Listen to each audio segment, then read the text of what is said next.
Regenerative by AGW Regenerative Plan Writing webinar. My name is Caitlin Aguilar, and I'm the Director of Quality at AGW. And I'm also the Program Coordinator for the Certified Regenerative by AGW Certification Program. Joining us today will be Tim Holmes, AGW's Director of Compliance, and Rob George, AGW Europe's Director of Compliance. Callie Castile is also in the background. She's AGW's Marketing and Communications Outreach Coordinator. She'll be helping with the chat and steering the slideshow for us. Today's webinar will take you through the regenerative plan writing process, and we'll close with an interactive Q&A session. Once the webinar is complete, you'll also be prompted to complete a short proficiency quiz, and I'll share about that on the next couple of slides. So moving on to some general housekeeping. Important reminders, again, this webinar is being recorded and will be shared with all attendees afterwards, on AGW's website. All participants are currently muted, so if you have any questions, please share, but ask them in the chat, and then we'll make sure to cover those at the end of the webinar. Again, there's a short assessment quiz via SurveyMonkey at the end of this. I believe Callie will be, or Emily perhaps, will be sharing that in the chat. And I'll touch on this later, but if you'd like to be listed as a plan writing resource on our website, you will need to score at least a 90% or above to be listed. Also with that, you will have multiple attempts at the quiz. So it's not a one-time deal. You can try it a couple times. All right, so moving on a little bit about our certifications. For those of you who might be unfamiliar with our programs, AGW is an independent nonprofit farm certifier that supports over 6,000 farms across 3 million acres globally. We guarantee positive and measurable impacts on the environment, society, and animals with credible third-party certification. We are ISO 17065 accredited, which means that we're also certified and audited to the ISO standards annually to make sure that we're delivering consistent and transparent certification. Moving on to the table of contents, what we'll go over today is the Certified Regenerative by AGW program, the certification process, plan writer qualifications, which is why you're all here today, the regenerative plan, risk evaluation, information gathering, next steps. Then we'll open up to a Q&A. Best place to begin is to review how AGW defines regenerative agriculture. Our definition is a set of planned agricultural practices that ensure the holding is not depleted by agriculture practices, and over time, the soil, water, air, and biodiversity are improved or maintained to the greatest extent possible. We realize there are many definitions out there, and we also recognize that ours may be compatible with other definitions on the market. But for the purpose of our program, this is the definition that we have developed for our standards. I'm going to move on and discuss how the program stands apart from other certification programs and a bit more details in our certification process.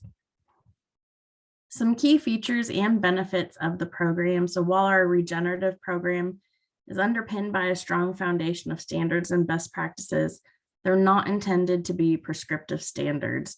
They're intended to highlight compliant management with detailed prohibitions written in the same approach as our other ISO accredited programs. A few key points about our standards and approach. Currently, it's a whole farm approach. We are pursuing a scope-based approach, but that is not live yet. That is in its pilot stage. It's not only outcome-based, as many standards are today, but Certified Regenerative is a technological tool used for measuring and managing the process of regeneration with continual improvement until a state of ecological equilibrium is reached. It's about equilibrium, self-sufficiency, and community interdependency, looking at every aspect of regenerative production. It's founded on 11 key principles, which include the background of the holding, risk assessment and the regenerative plan, maintaining, restoring, and building soil health, water, air, livestock, including high welfare pasture-based management as one of the keystones of our program, Each farm will have 3 years to gain AWA certification for a species. So that's also something to keep in mind if you're not familiar with our AWA certification. It also covers cropping, biodiversity, including wild harvest, buildings, human and social factors, and a very small portion of financial factors. The soil health and biodiversity are really the two key principles of our primary focus. We also pride ourselves in accessibility of the program and meeting farmers where they are and going on a regenerative journey together. We do not require organic certification. Even though we do have many farms in the program that are certified organic, it is not a requirement to get started with us. With that, it makes it more inclusive and impacting change at scale. We meet you where you're at. Goal setting, we're the only regenerative certification that audits against a plan, which is a comprehensive risk assessment and baseline set for key principles. And that's really what we'll be diving into today. We also offer partnership. We're the only third-party certification and regenerative program that helps producers meet their own regenerative goals through the agreed collaborative plan and thereby ensuring the right kind of site-specific measures. We're making sure that whatever you choose to measure on your farm is meaningful and impactful. And also market access. So with certified regenerative, there isn't a 3-year transition period. So that gives you early access to regenerative markets without that transition period. So once you're certified or once your farm that you're working with is certified, you can go directly onto the market and market with our logo. Moving on to the role of the qualified expert. This is really what this webinar is about today and where you come into play. Our program requires that each regenerative plan be written by a qualified expert. As a qualified expert, your goal is to assist the applicant in writing a comprehensive and meaningful regenerative plan that's specific to the certified land. It needs to be tailored to the land, but should also meet all the standards set forth by AGW. So it's important that you familiarize yourself with AGW standards. AGW has a developed regenerative plan template that's available and required for you to use to write the plan. You can use other templates, but we encourage you not to, and there is an additional fee to use a template that is not AGW's. Ideally, the regenerative plan sets the stage for successful and smooth certification. Not only that, but with this process, it really helps expedite things on our end because we're familiar with the plan template. We easily can see what's missing, and we can easily see what information has been provided. Truly, though, all a qualified expert means is that you know what you're talking about and can demonstrate that you know what you're talking about. So there aren't any specific requirements in terms of a PhD. You can have a PhD, you don't need to. You can also be a farmer landholder or a qualified employee that we've seen on many of our farms. Another qualified expert can be a traditional ecological knowledge keeper, a TEK, pertaining to local agriculture. This can be somebody that's indigenous and familiar with historical farming practices of the land. We have a pretty wide array of technical experts, so you're always welcome to reach out to us if you have any questions on this. And it's also possible that there's not one person that holds all of these skills. We've seen integrated teams for plan writing, and that's fine. Opinions can be sought from multiple qualified experts as long as it's documented who they are. Beyond the list of qualified and recognized experts, a holding can also apply for recognition. But again, this is why you're here today, to be the qualified expert for these folks that are reaching out and looking for additional assistance. Walking through the certification process, I do want to go over to where the regenerative plan writer will fit into this process and what the expectations would be, since the plan portion is why you're here. First off, read the standards. This is for you and the farmers that you're working with. Being familiar with the standards is really the most important part of certification to get the really wide grasp of what we're aiming to get. In terms of information, in terms of the standards, in terms of the regenerative process. Once you read the standards, you can submit an application or help the farm that you're working with submit an application. That application is reviewed and an eligibility check An initial phone call screening is assigned. Our eligibility coordinator or somebody on our compliance staff will reach out, schedule that call, and just make sure there aren't any practices that are prohibited. It'll review inputs, and it will also, the EC person will also discuss livestock and cropping and all of that. Moving on to the plan submission. So once you have a successful EC screening or eligibility check, you will be invited to submit a regenerative plan, or your holding that you're working with will be invited to submit this regenerative plan. So this is, again, where you come into play as a qualified expert. They will be leveraging your expertise to help them write this meaningful regenerative plan. There will be 60 days to submit the plan once you're approved from the eligibility screening, and this will all be provided in email form as well. We'd like to provide your information on our website as a resource for our farmers. So again, that's why there's also the assessment quiz at the end of this. We really, really want to provide as many resources to our farmers as we possibly can. So once the plan is submitted, it does go through a plan review by AGW's review panel. At this point, if there's any outstanding information that's needed, any non-compliances, or just any clarification, that's when you'll get that information back in the form of a corrective action plan. Don't be alarmed, the corrective action plan is a standard part of the certification process. It really just serves as a process step for information gathering and clarification before we move on to the certification piece. We want to make sure that all pieces are on paper before the auditor goes out to the farm to verify. So at the farm audit, it is an on-site audit by an AGW inspector. They are all fully trained and competent to carry out these audits. The audits are rather lengthy because of the standards and how thorough our standards are. So do prepare for that. Again, once the audit's complete, there is a compliance process of an audit review, another corrective action plan process. Again, it's just a standard part of our certification process to make sure all I's are dotted and T's are crossed. Once that's completed, it goes on to approval and then issuance of certification. Once the audit review is approved, you're certified, or the farm you're working with is certified.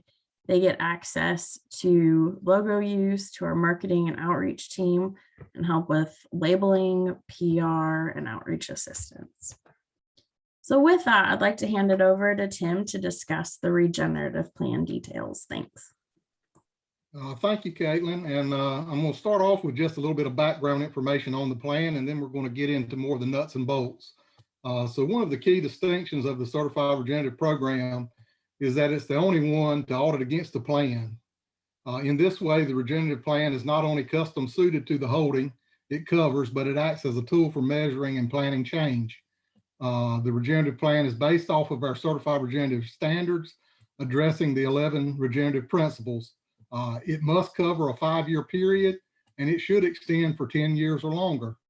It should be renewed at least annually by the steward, and we audit it on a 15-month inspection cycle by Greener World.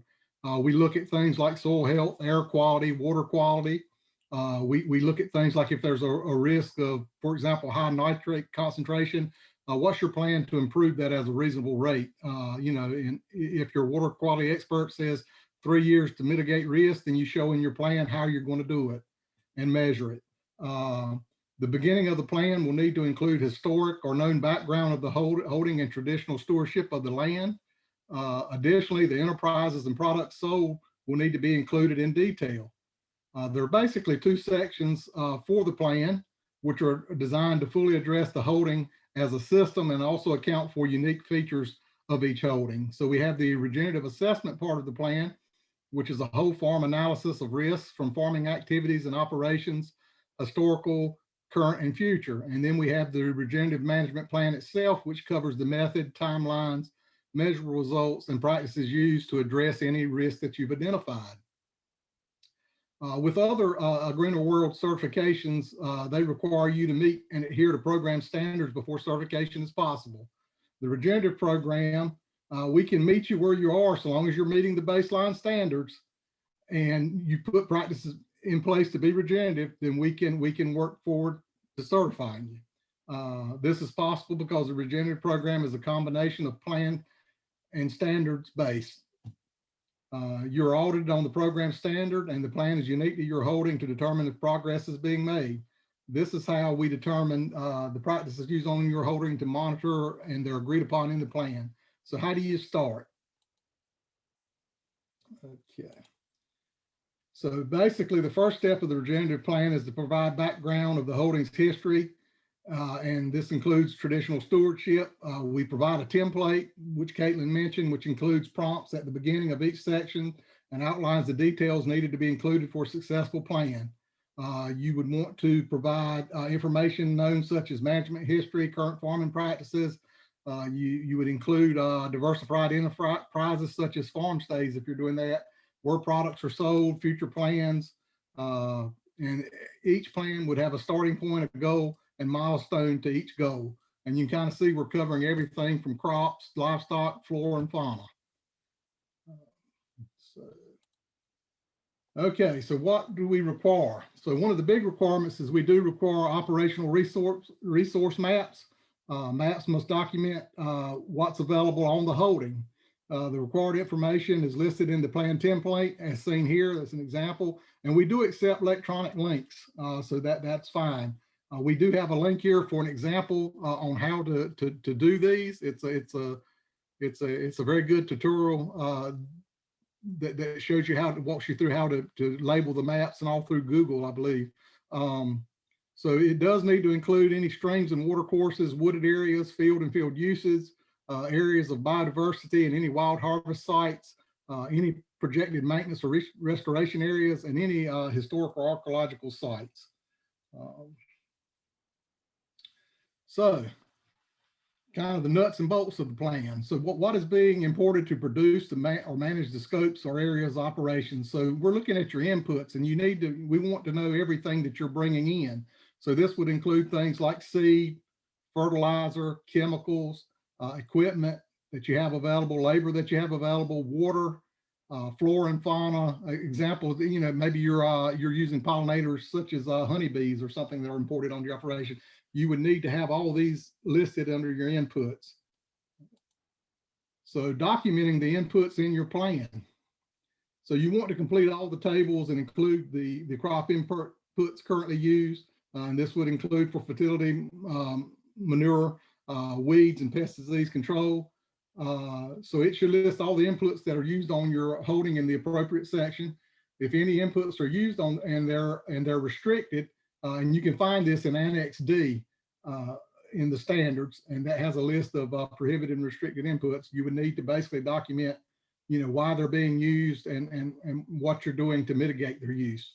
And the plan should make clear how the inputs used work together to improve the holding, so that reliance on outside inputs can be reduced and you're creating a regenerative result. Okay. So production practices, protocols used to produce the outputs. So what we're looking here, we're basically wanting to know how you're running your operation. So when you're producing crops, what planting methods are you using? Are you using min-till, no-till? What tillage practices on the holding? And we're looking at things like, okay, what type of tillage is being used? Is it deep tillage, shallow, minimum till? You would outline all this in your plan. How are you handling weeds, pests, and fungus control? Your crop selection. How did you determine what crops you're planting or producing, and how do these fit together in a regenerative to create a regenerative result? This goes back to your choice of whether you're doing annuals, perennials, and cover crops, and how that mix fits. Your fertilization practices. Where are you getting your fertility at on your farm, and what is your future plans for generating that fertility? Water management. If you're using blue water for irrigation, what's the source? How are you tracking usage? How are you trying to reduce usage? Is that use sustainable for that resource that you're tapping? Livestock integration. Not all regenerative holdings will have livestock. Many will. How do they work within the regenerative system? How do they work with your cropping operations to improve soil fertility? How are you providing, what benefit are you providing by doing that, and how does it all fit together? And then the same with biodiversity management. You know, this is a lot with the wildlife areas on your operation, and whether that's plant or flora and fauna. So you know, how does that all work out? And then human resources. This is basically, you know, what kind of folks do you have on your holding? How are they being paid? How are they being managed? What benefits are available for them? You know, and so basically we're looking at how do all the pieces fit together to produce a regenerative outcome. So with production practices crops, once again, you want to use the tables to describe, you know, everything that we're looking for. And you're also going to use the narrative part to basically outline what you're doing and why you're doing it.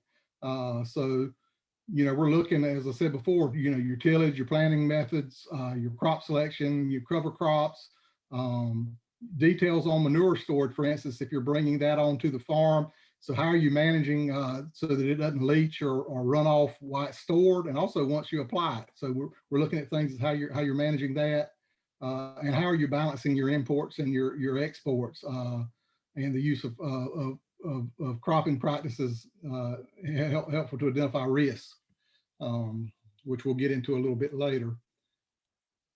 So we're going to go now to fertility, and this is a real big thing in regenerative. So, you know, how is the fertility for your holding being generated and managed? Are you getting your fertility from manure, animal or grain, compost, commercial fertilizer, cover crops, rotations, rest?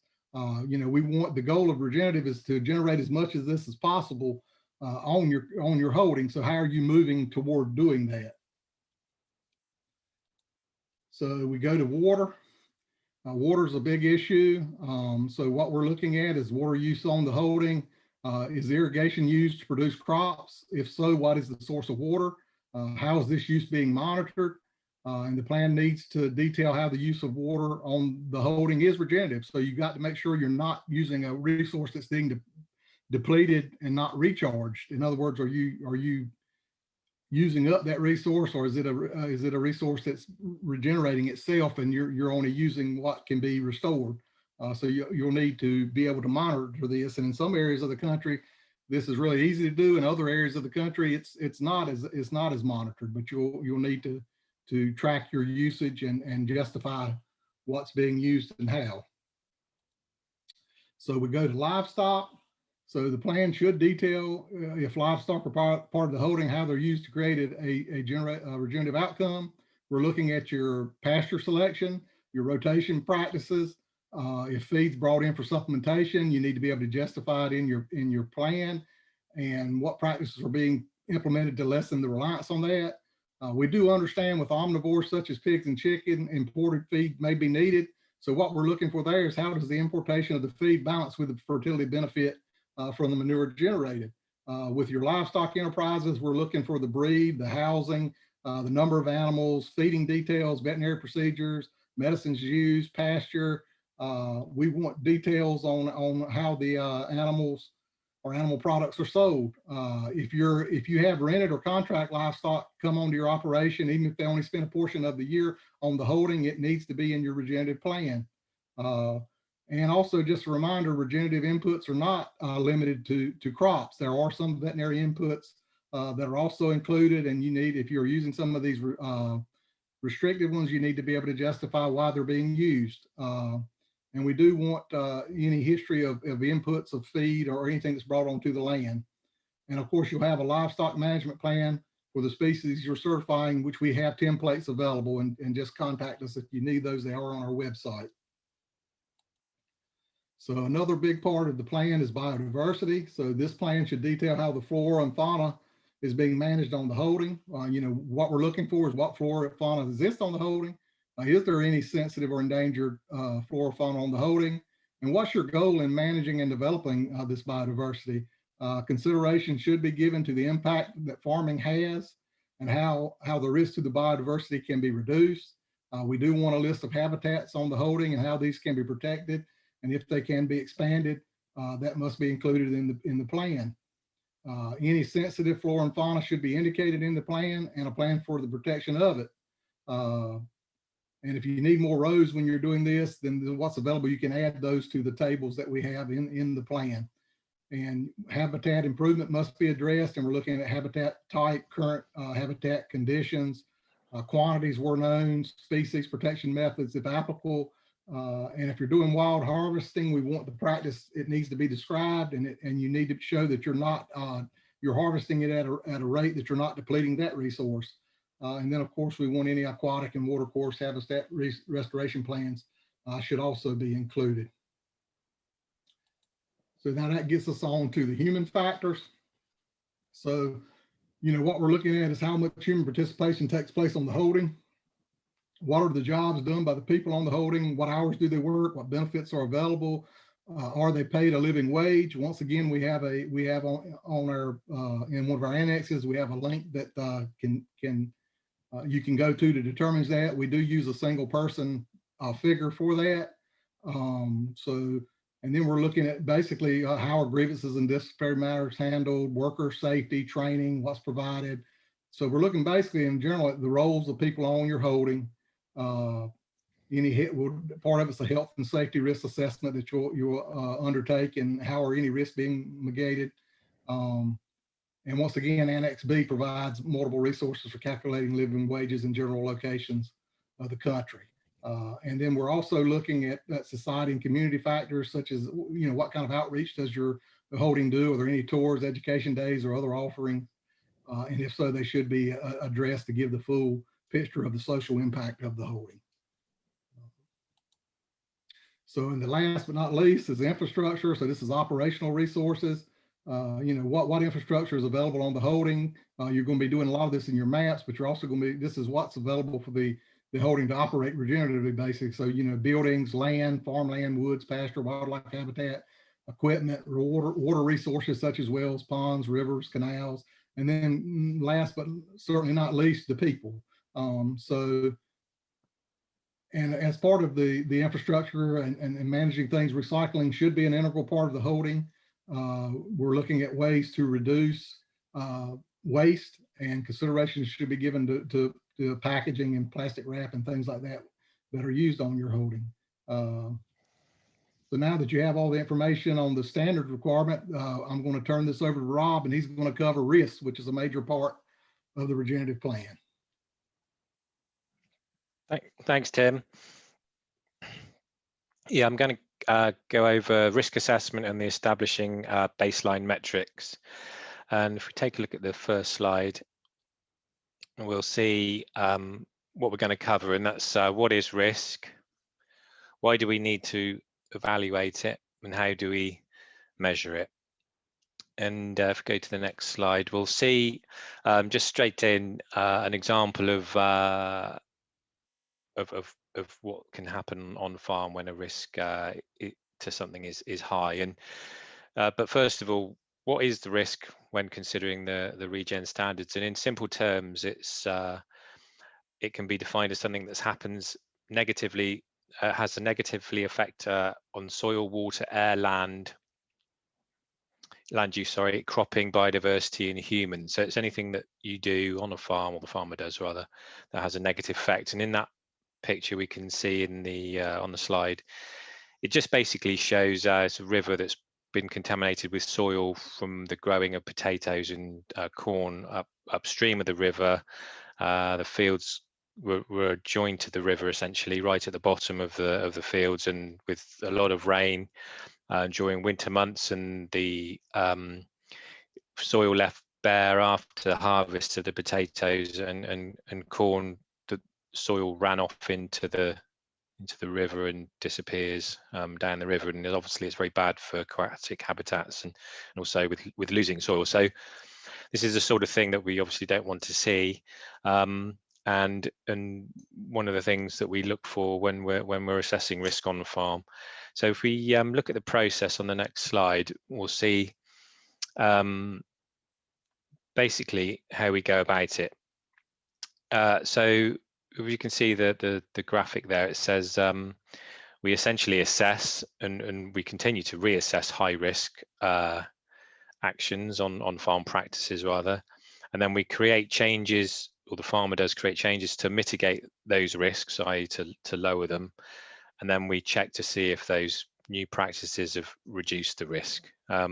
We need to be aware that risk can change depending on the year and the season, and we need to make sure that we identify not just high risks but medium risks too, because risks can change according to the season. But the overall objective is to reduce risk to low, and we'll come on to some examples in a minute. If we take a look at the next slide, it'll show us how we measure risk and identify if we need to take action. So as you can see at the chart at the bottom, if we look at the bottom, it's got the likelihood of an activity occurring. So if we take that as an example, if the farmer says I'm going to do a certain practice, might be ploughing, and then on the left hand side of the chart, the impact of that activity. So if we take this example, we can see that in the green text. We see that a farm leaves a steep harvested field bare in the winter months when it is wet, and the question would be, what is the risk that soil may run off? And in some conditions, it may not be high at all, but as we've seen in the previous slide, it can occur in wet climates. So we would decide that in this occurrence, the likelihood is high because of the practice of growing those crops next to a river, for example, and leaving the soil bare, and in a high rainfall area. So yeah, the likelihood is high and the impact would be high. So we can see that on the chart there, the two, well, there's three red boxes. It's saying if you've got an impact that's high and the likelihood is high, then we need to take action. And those actions could be various. So for example, in this case, it could be changing the cropping, using buffer strips, if possible, maybe drilling the crop in another direction, or indeed undersowing it with another crop. So if we see the next slide, we'll come on to what this may look like on farm as basically as what you would do. So we can see the issue, the identified issue is the loss of topsoil due to the runoff on bare soil, and the field reference is Southfield. Now the start point is basically that we know that it's happening, or we've seen it happening in the wet months, and the objective, as you can see, is to stop the loss of the soil running into the rivers. And how will we meet that objective? Well, we've just touched on a couple of ideas of how that might take place, but in this example, the fields planted so they're not bare at any time of the year, and they're going to avoid driving over the wet land with heavy machinery, so there'll be less compaction and hopefully puddling, and therefore less runoff. And progress will be measured by visuals. So essentially, in those wet months, they'll go and see if there is any runoff. And the timescale for that would be 3 years. And then the assessments you can see along the bottom, just as a demonstration of what they might look like. The identified issue you can see is loss of topsoil, and then the assessment result, well, no runoff has been seen this year, as there's no bare soil in the high risk months. So that would continually be assessed by the farmer and be looked at audit. And if we saw high risk situations like this and we suspected that the actions weren't bringing the risk down, then we may adjust the audit date to coincide with when we may see those challenges. We could equally see on this slide something like another example could be compaction. So compaction is identified in Southfield, and the start point is that they may have measured the compaction, and then how they relieve compaction. It might be, first of all, mechanical cultivations through relieving that, and then longer term it'd be perhaps building up soil organic matter and avoiding heavy machinery again. And if we take another example, but instead of for soils, we move on to next slide is water. So It's been identified in this example that the extraction of water is at or near limits, and we know that because the farmer would have we'd want to see evidence of the capacity of, for example, a river or aquifer to supply the volume of water that is used. The water is being used in Eastfield, and it's been the objective is that the 20% reduction in water extraction compared to the 5-year average. So the objective would be met in this instance by using compost and high use of perhaps farmyard manures to improve soil organic matter, which in turn improves water holding capacity, which does have, if you look at examples, huge effect on that. So you have a more efficient use of water. We would measure extraction, which is continually done, and we'd want to see, this is in this instance within 5 years, that there's a decrease of 20%.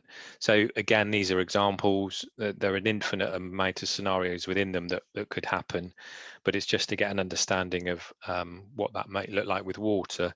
And if we move on to the next slide, which is have an example for air, and again, this is a section within the standards. This farm has a large amount of high horsepower tractors. They're now doing a lot of light work that can now be carried out by smaller tractors, and that may be because they've reduced their cultivation or their depth, actually, so that less drawbar power is required. So they've identified a risk to air pollution or fossil fuel usage, and they're using currently 20,000 litres or about 8,000 gallons a year, and they believe that they can reduce that use by 20% within 4 years, again by reducing draft horsepower requirement because of change of cropping or change of cultivations, and that will be measured by looking at obviously purchase invoice for diesel, and then the assessment results along the bottom we can see are the start year, the baseline, and we'll come on to baselines in a minute, would be 0 because that's our start point, and then in the first year, so 2025, perhaps a 5% reduction, 2026, 10% reduction. So we have seen farms already applying these objectives and already in their assessments meeting them. So it's obviously it's a very tailor-made plan depending on the farm, but these are the plan is to create a set of actions that can be followed.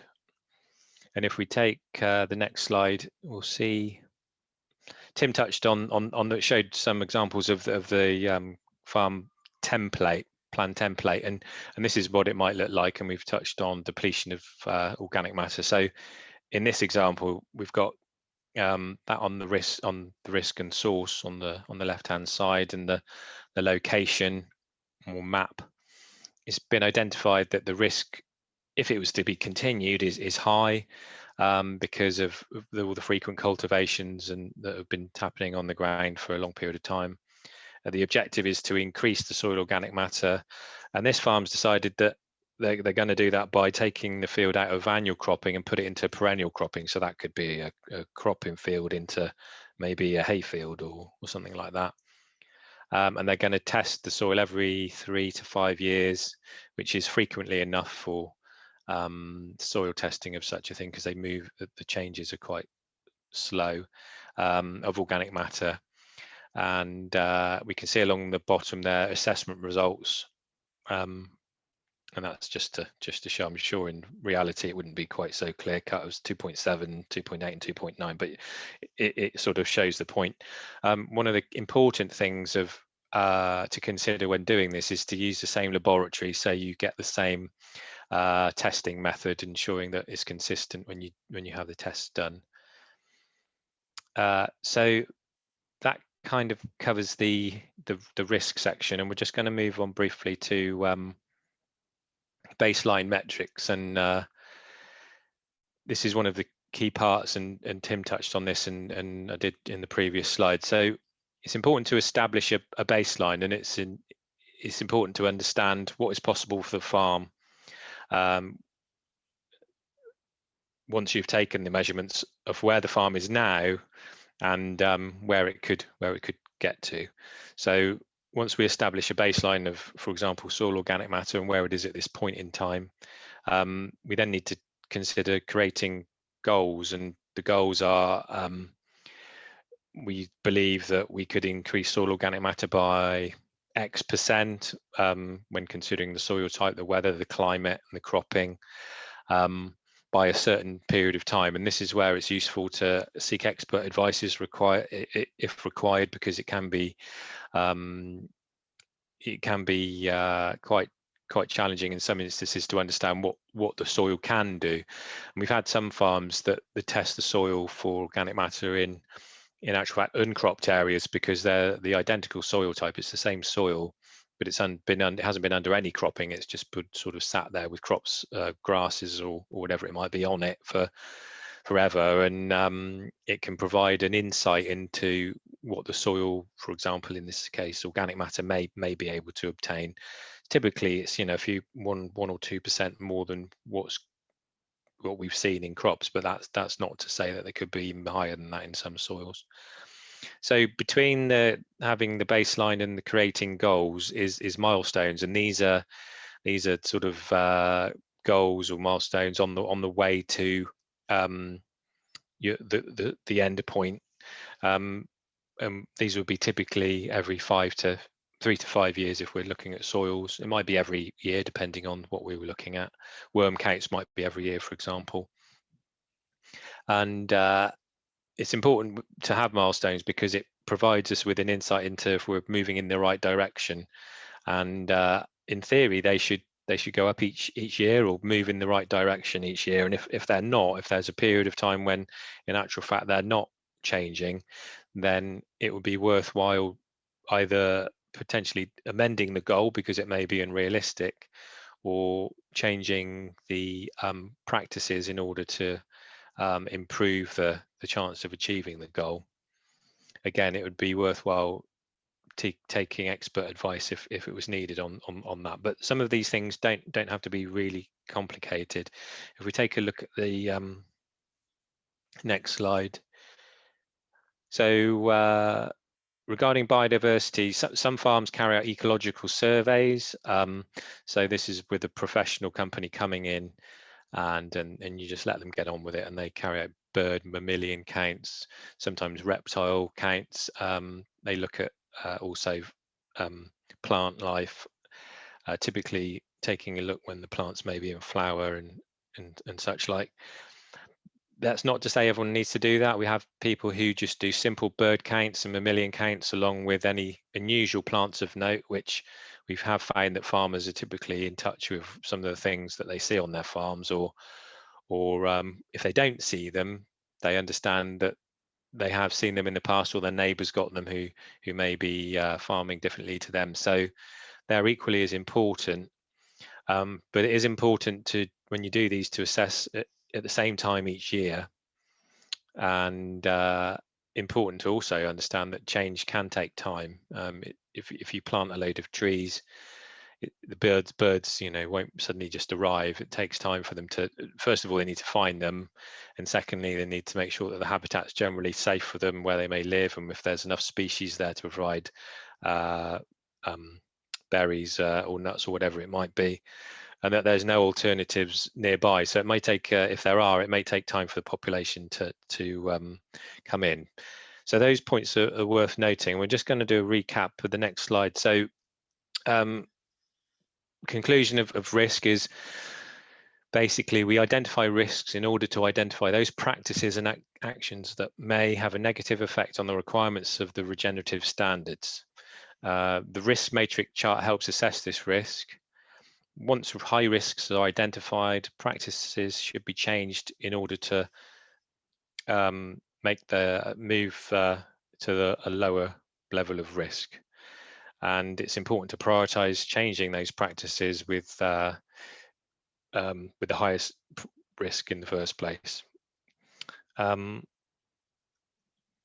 we move on to the next slide, which is baselines, which you just covered. So baseline metrics are where the farm is now.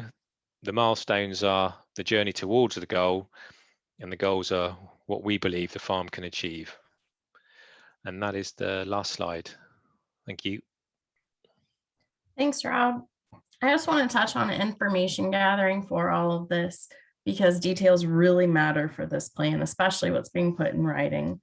There are a number of resources available that AGW provides or we can connect you with. The first one's the annexes at the end of our standards. Specifically, Annex B gives lots of resources for each section of the standards in terms of those baseline assessments and tools or tests that are available to set up your metrics. We also have guidance documents available at the end of the standards too. If you can't find them, let me know and I can get those over to you. Local resources, we encourage using extension units or even societies such as the Audubon Society. For example, we have a farm in the program that leveraged the Audubon Society. They now are working on a plan towards developing migratory bird habitat, and one of their biodiversity metrics is doing bird counts. The AGW technical team is always available. Feel free to shoot me an email and I can get any questions over to them, or Callie here can also get questions over to the team. This can range from restricted inputs, approved inputs, if a farm needs to add something such as a soil amendment, and they're not sure if it'd be accepted by the standards, you're more than welcome to submit it to us and we can review it and get back to you. You can also reach out to the technical team for interpretation of the standards. So if you're reading a standard and you're not quite sure what we're asking for, feel free to reach out and we can give you more information about what's needed. Organic system plans are also a great tool to add to your plan. We do not require organic certification, like I said, but if you have those plans available, it's really helpful to submit them so we can get the full view of what's happening on that farm. As Tim mentioned, the Soil Health Institute's another great resource. They have a bunch of great training videos and testing videos available on their website, as well as the mapping video that's linked on our website, and I believe theirs. And I think it might also be linked on RAFI's website. They are one of our climate smart commodity partners, and they have some great resources as well. But again, details matter. So the more information you can provide, the better. We'd rather have a big, broad, in-depth understanding of the farm before we visit it than have information that we weren't aware of pop up while on farm. It's just a lot easier that way while our auditor is verifying the plan. So where do we go from here? So moving on to next steps. Again, as I mentioned, there's an assessment quiz that Emily will link in the chat shortly.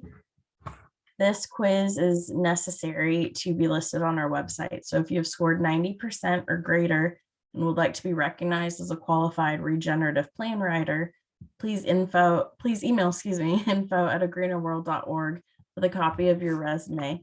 We'd like to include as many resources as possible for our certified farms or potential farms. So please take the quiz. If you have any issues with the link, just let us know. Again, your contact information and professional information will also be prompted in the quiz so that we can reach back out to you. This webinar, again, will be saved to our website so you can rewatch it at any time as a resource. We'll also have additional continued education and professional development. We'll be offering additional trainings as the years go on, including this year. So keep your eyes peeled on our website and your emails for invites to these training webinars. Annual regenerative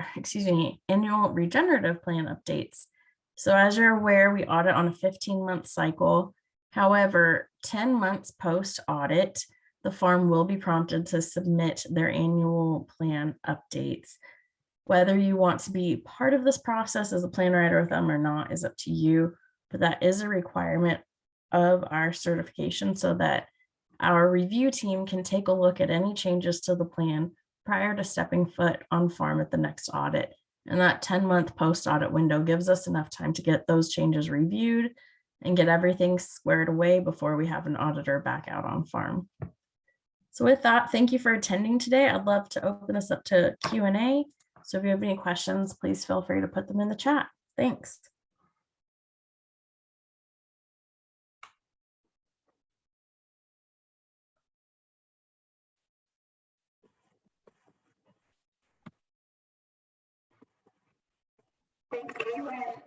Tim and Rob, this is Callie. I don't see any questions right now, but we can give it a few minutes and I'll pass any on when they come through.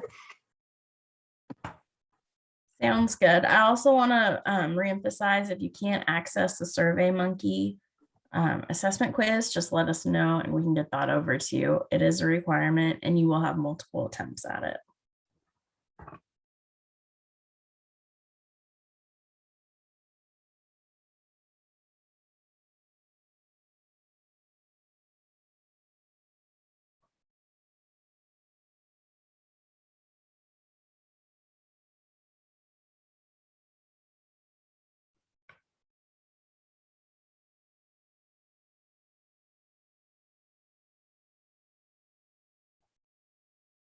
Well, I think that might be all the questions we have for today. Again, keep this email address here. Oh, excuse me, there we go. There's one. If you have installed birdhouses that get filled every year, can this be counted as biodiversity, 2 houses per acre? Tim or Rob, do you want to field this one? It would be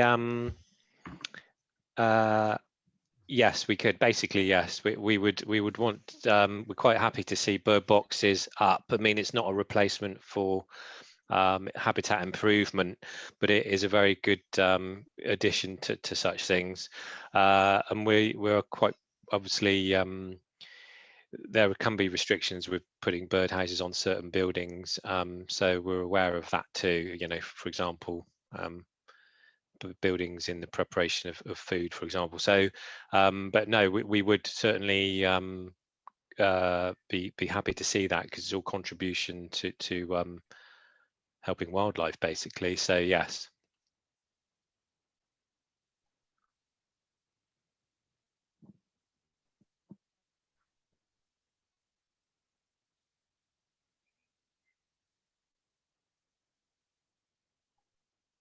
Okay, great. Well, if any questions pop up again, email us at info@agreenerworld.org. We're happy to answer any questions you have. Thanks for attending today. This will be posted on our website shortly, and we appreciate your time. Have a good one. Thank you.